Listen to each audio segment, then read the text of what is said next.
would die anyway, but just to make sure, pop, pop. No, he had $2 in his wallet.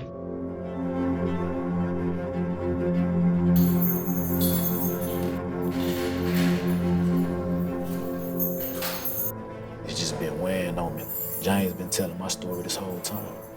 I'm ready to come forward, man. I'm ready to go and tell it like it's supposed to be told, man. That it was me, you know, that I was the killer. I shot Matthew Butler, Steve Swan, taking their lives. It's like I feel my life being snatched away. It's just been weighing on me, and I just think I need to get it out. Because it's destroying me. I feel like I should be in this place.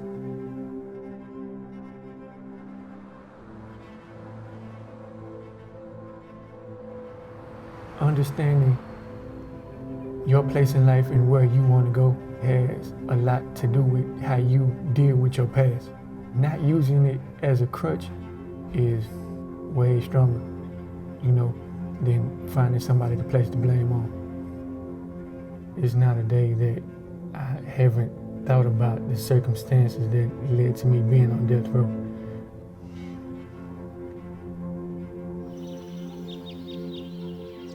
James, he's my cousin. We grew up together when we were younger. We actually grew up more like siblings. He was a staple of the house. He always had jokes, you know, wanted to have fun. He was goofy. He's just really upbeat.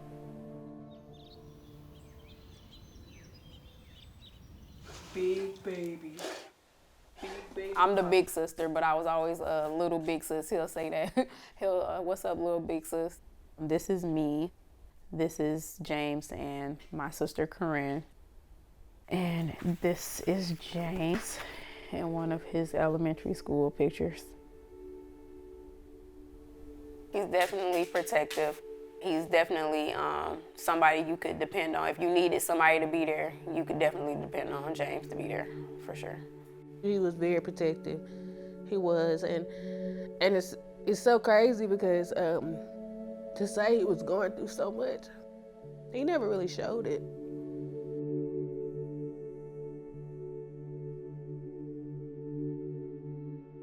I'm not too sure I knew about the pain, but in regards of him not having a mother around, I knew about that. I never seen Audrey with James.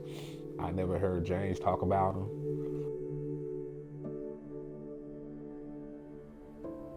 I can probably count on one hand the amount of times that we saw her.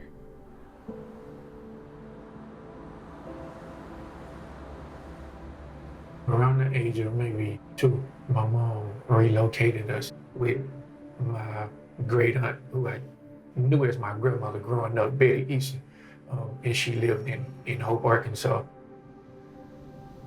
And Hope was really country, a lot of dirt. There was hardly any grass. We didn't have any toys. The only person that had any toys was my brother, Aaron. Aaron was the favorite. She used to tell Aaron, those ain't even your real brothers and sisters. And she didn't like James because he was too white. She was real rough, tough on James, due to the fact that he was biracial. You know, she's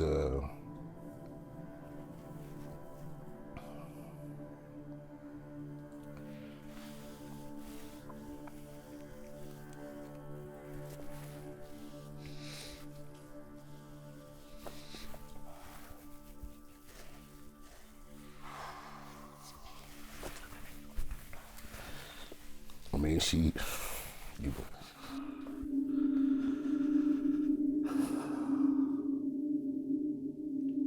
He would have to stay in his room like long periods of times, like more than a week, sometimes 2 weeks. Like, the only way James would eat is if me and my brother was sneaking food out the window. We did witness her beat James on multiple occasions. This started between the ages of 6 and 7. It was like very abusive, verbally, physically. This one day, She slapped me across my face, grabbed me by my shirt, and just started dragging me from the street through this gravel brick yard. She takes me into the bathroom. She runs a cold bath. She poured bleach in it and made me sit in it. The wounds that were on my foot just immediately started burning. I tried to get out. She forced me in it and made me sit down in it. And it's just like, man, it was very, very painful. Mid-June, probably 105, 106 degrees. When I pulled up in my mother's yard from work, James was sitting on the porch. He was just sweating, crying, tears and sweat. So when I went to him, walked up on the porch, I said, James, what's wrong? He said, his big mama. He said, Big Mama won't even let me in the house to get anything to drink. So imagine being in a place where you're not accepted to begin with. And not only not being accepted, but you're also not loved. Where you feel like the love should come from, you don't have love there. You don't have love anywhere, and you're just existing. Later on, and come to find out that his brother was molesting him, he told my big mama about it. You know, he was showing her that he had blood in his underwear, and she was upset about it because James's older brother could do no wrong in her eyes. You know, he was like the golden child. He was so hurt. He was so broken. He didn't have a mama that cared. He never knew his dad. His grandmother hated him. His own brother molested him. People that's supposed to protect you, provide for you, guide you, you know, into the right path. He never had that. Every day was a day to a wish never born. But you see, sometimes it takes pain to make the brain a little smarter. I was traded the chance of being a child with the father for a talent of being able to survive when it's harder. Through a flame, the frame of time watches uncertainty. I dealt with depression throughout like the younger years of my life, going into my teenage years, feeling lonely and like an outcast and just completely disconnected from everything. When I would get high, allows me to get away from everything. That's how it started until it became an addiction. So it's like a lot of those little things built up into a bigger problem of how am I gonna survive?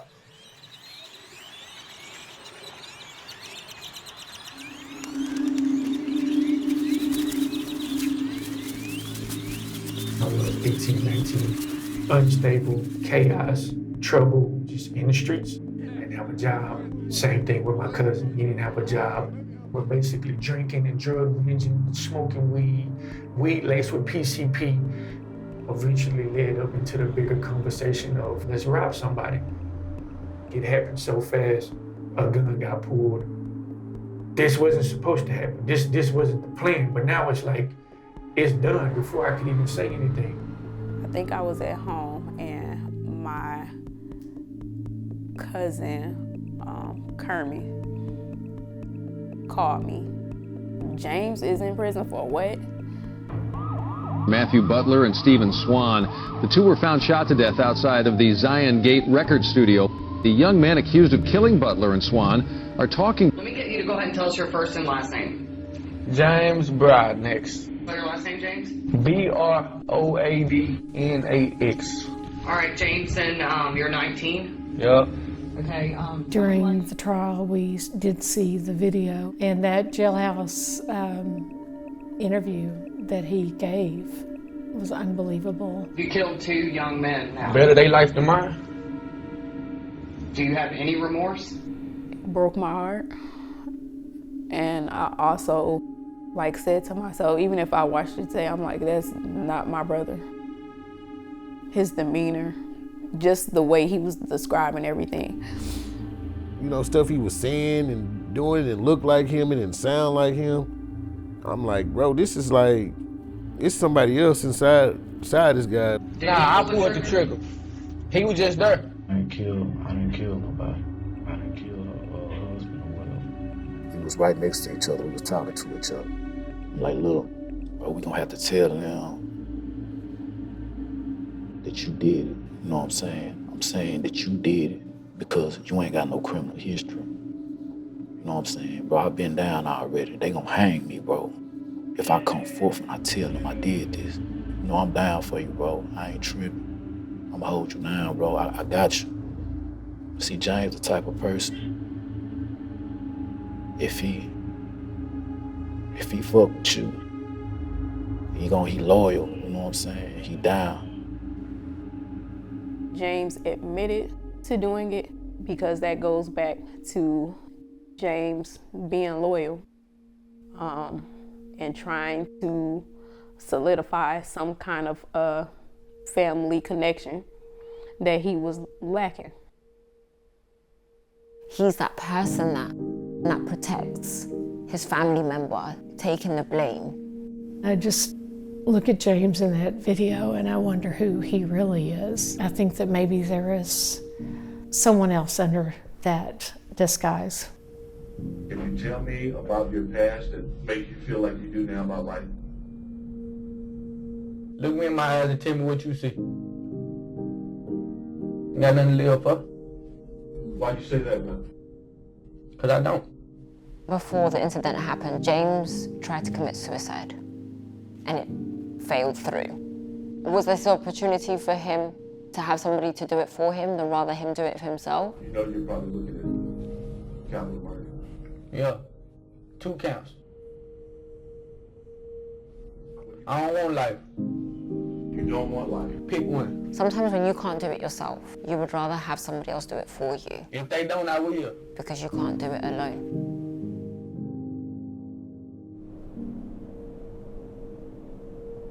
I was once told to cry to cleanse the soul. I depict mine as 50 because I never let it flow. Contemplating so many holes that you refuse to let it go. As in this pistol I load, rising up on my tiptoes. In a chair to tighten the grip of a rope across my throat. A suicidal method to release me from the cold. The way I was acting, this callous demeanor, is true and completely false at the same time. The feeling of what I was projecting, it was very much real. I didn't care about my life.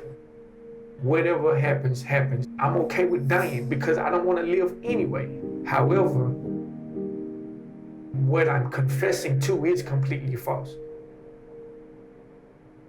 You know, if I could say anything to the family of Matthew Butler and Stephen Swan, I would just want to give my deepest, sincerest apologies.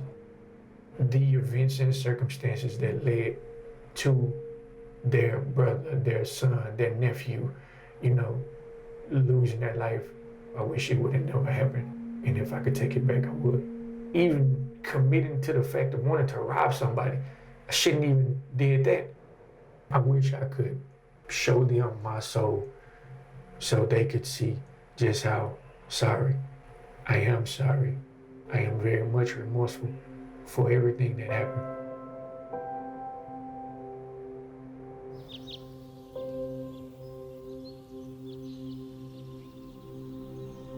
I met James in 2017, and there was something about him at the first time that we met. Such a gentleman. I asked him what did he believe. He didn't really know God at the time, but he said he was spiritual. And so every time I would go, we'd pray. The biggest turning point in my life was when I made the decision to surrender to God and His will for my life. James had to learn how to love himself. He had to learn to love God. He has faith because now he knows that he's not alone. James and I met in October 2024. I had started my Human Rights International Master's degree after finishing law school. I decided that I wanted to do a paper on racial disparities and the death penalty in Texas. You are my blood bonded together in time through the blessing of what we are. You are soulful healing to my wounds that are in your hands. I took the risk, and it's the best risk I've ever taken. She is Absolutely my best friend. Anything I could ever ask for in a life partner. That love, and I never had that before. Knowing that it's possible, knowing that it can be realized, that it can be true for you, you know, and everybody, I feel like is deserving of that, right? It changes everything. When I was 16 years old, we talked in school about death penalty, and I wanted to kind of do something good and reached out through him through a platform. We've been writing for those 15 years like a brother to me. Through these last years, he became more thoughtful about things. He would tell me a lot about the courses that he took or books that he read, and it had a lot to do with personal development. Always wanted to broaden his mind. One of the very first conversations we had, he was like, so what you know about existentialism? And I was like, X or what? Like I had never even heard the word before. Once he broke it down and we started having that conversation, it really showed me like, okay, this dude is more than what meets the eye. He was very respectful. He wanted just to have a friendship with me. Each time I receive a letter, I can say I love him a bit more. Before judging, we have to know a person, discover his soul. I was still convicted and rooted in the fact that I want to change, learn the behavior, and abuse turned me into, mentality-wise, I do not want to be that same person going forward. If you can change your mindset, you can effectively change your life.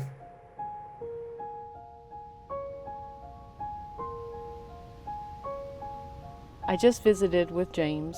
He was so kind and sweet and calm. I was so surprised and taken back at how intelligent he's become. I learned the answer to my question, and there's definitely a different person behind that disguise. During the time he served, he became who he was supposed to be. The lessons that I've learned, the wisdom that I've gained, a lot of that is what goes into me being passionate about pouring into other guys around me. He wants to serve people. He wants to mentor people. He wanted to reach out to help younger people, trying to prevent them going the same way as him. Working to coming up with a program or a certain type of curriculum to share with everybody else. But also using that same tool and those resources to be able to create initiatives, again, to bring other people up that maybe grew up in a similar situation, to be able to open up programs and initiatives that help them find their footing, to give them direction and to build that character that's seen as worthy of being a productive member of society. I have a very big vision that it's well beyond me. Who better than the person who have made a mistake to talk to those individuals? And if you can come out of your darkness and bring some light and love into our young people, you've done your part. Once upon a time, my vision towards life intended for me not to make it, but I'm here, allowing you to glimpse a part of me that I fear. What was has always been, you only seem to appear. It was a time to realize children only shed pure tears. Finally, I found me. Life will never be the same again for me. How would I react that day? I don't know. All I know is that I've lost my best friend.